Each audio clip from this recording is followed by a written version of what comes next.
अस्सलामुअलैकुम dear students. None چې کوم زموږ د کلاس ټاپک ته هغه موږ سره دی زموږ په سیستم کې چې کوم موږ سره وای فای کنیکټډ وي د دې پاسورډ به څنګه فایند کو. مطلب دا دی چې فعلا موږ سره یو وای فای کنیکټډ ده د هغه پاسورډ موږ فایند کو نو څنګه طریقې سره به کو نن موږ په دې کلاس کې دا کلیر کو. سیمپل دلته موږ سره 2 میتھډز دي د وای فای پاسورډ فایند کول لپاره. دلته سیمپل دا وینډو بٹن دی باندې به کلیک کو او سرچ وکوسا CMD کلیر دی. اوس چې کله موږ سره کمانډ پرومپټ اوپن شي دلته دا و میکسیمایز کو زلک شاندې دا سکرین را زوم کوم. دلته موږ سکو یو کمانډ بول ورکو د سیمپل رالم دلته مولا کمانډ ورکو موږ سره راغلی دی سرچ وکوسا net sh wlen show profile انټر وکو. چې کله مونږ net sh wlen show profile ولیکو انټر کو نو مونږ سره به زمونږ په سیستم کې چې څونه کنیکټډ وای فای وي هغه به مونږ سره شي شو بشي را سره. دلته مونږ وګورو دا ټول مونږ سره په سیستم کې سری کنیکټډ دي. لایک دلته زو ګورم نو ما سره وای فای کنیکټډ دا مونږ سره صدا زونګ 4G والا ده. زما چې ما سره کوم دا وای فای راغلی د دې څه کومه د دې ز پاسورډ فایند کوم پاسورډ ولا کتل غواړم نو کله مونږ وګورو نو دلته مونږ سره دا یو وای فای ده صحیح ده چې کوم مونږ دې ټایم کې مونږ سره اکټیو ده لایک مونږ سره د زونګ 4G ده او دلته مونږ سره د زونګ 4G ده. نو زه مجه زه کوم د دې د پاسورډ کتل غواړم ټیک تا دا ټول لیست مونږ سره د سي وای فای دی چې څونه مونږ سره سیستم کې وای فای کنیکټډ وي هغه لیست پتاو سره دلته شو کیږي. جست دل درالم او یو بل کمانډ مې ولیکو چې سره net sh wlen show profile صحیح شو سمول کلو net sh wlen show profile مې ولیکلو او دلته مې سمبل رائټ کو چې سا name equals to اوس چې ما سره کوم د وای فای نیم هغه ورته تاسو دلته سکه منشن وکي سمبل زرالم زوی مجه دی وای فای پاسورډ معلوموم رابو سلیکشن باندې زوالو دا نیم بوله کاپی کو کنټرول سی مې کو او دلته مې سکو پیسټ کو کنټرول وی مې کو ٹھیک تا. اوس کله مونږ دا نیم ولګولې چې نو دلته با ولیکو سا کی equals to clear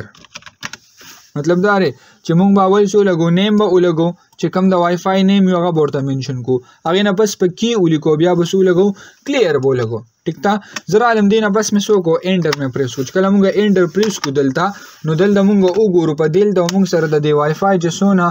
all about information دی هغه براته شو شي دلته لیکلي دي all user profile ټیک تا. او زرا شم دلته د سکیورټي سیټینګز کې مونږ وګورو نو مونږ سره دا سره کی کنټینټ دی نو دا مونږ سره د دی وای فای پاسورډ دی چې کوم دا وای فای مونږ سره کنیکټډ دا دې چې مونږ وګورو دا وای فای ما سره کنیکټډ دا نو د دې چې کوم پاسورډ دی هغه مونږ سره پس کې رالو د کی کنټینټ کې مونږ سره شو شي چې څونه دا وای فای مونږ سره all about of وای فای انسټرکشنز وي هغه ټول مونږ سره دلته کېږي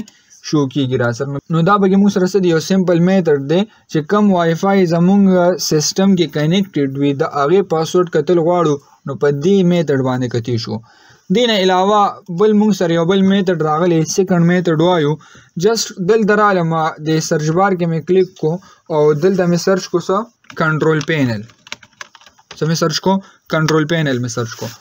دلته راشو د کنټرول پینل کې مونږ وګورو مونږ سره بای ډیفالت چې کوم دا کنټرول پینل وي دا سه ټایپ کې شو کیږي. نو جست را بشل د کیټګری باندې وکلیک کو لارج آیکن باندې وکلیک کو دلته مونږ سره یو سیټینګ دی د سری نیټورک اینڈ شیرینګ سنټر سمبل را بشو په دې وکلیک کو چې کله مونږ په دې باندې کلیک کو نو چې کوم وای فای دی ټایم کې مونږ سره کنیکټډ وي نو د اغه نیم بتاو سره دلته شو کیږي را بشو دی وای فای په دې ډبل کلیک کو صحیح شو چې کله موږ په دې ډبل کلیک کو او بیا راشو دلته کلیک کو وایرلیس پراپرټیز باندې کلیک کو راشو کلیک کو بس باندې سکیورټي کې دلته کلیک کو شو کریکټرز باندې نو موږ سره دلته چې کوم دا وای فای کنیکټډ د موږ سره دا چې کوم پاسورډ دی هغه بتاو سره شو شي. نو دا موږ سره سیکنډ میتھډ دی چې کوم وای فای موږ سره کنیکټډ وي او دا غي پاسورډ کتل واړو نو موږ په دې میتھډ سره کتی شو ٹھیک تا. نو دا به موږ سره 2 میتھډز دي یو with the help of CMD د CMD په ترو باندې موږ کتی شو او بل مونږ کنټرول پینل ته راشو. کنټرول پینل کې نیټورک سکیورټي سیټینګ اوپن کو او په هغه کې بیا موږ سره دلته سره راځي نیټورک سکیورټي کې راځي. دلته نه موږ څه کولی شو دا وای فای پاسورډ کتی شو. ټیک تا نو دا به موږ سره څه دي 2 میتھډز دي. 2 میتھډز باندې موږ سره چې کوم دا وای فای کنیکټډ وي زموږ سیستم سره دا هغه پاسورډ به څه کولی شو کولی شو. ټیک تا ان شاء الله په نیکسټ کلاس کې بیا موږ دا یو نیکسټ ټریک کو. والسلام.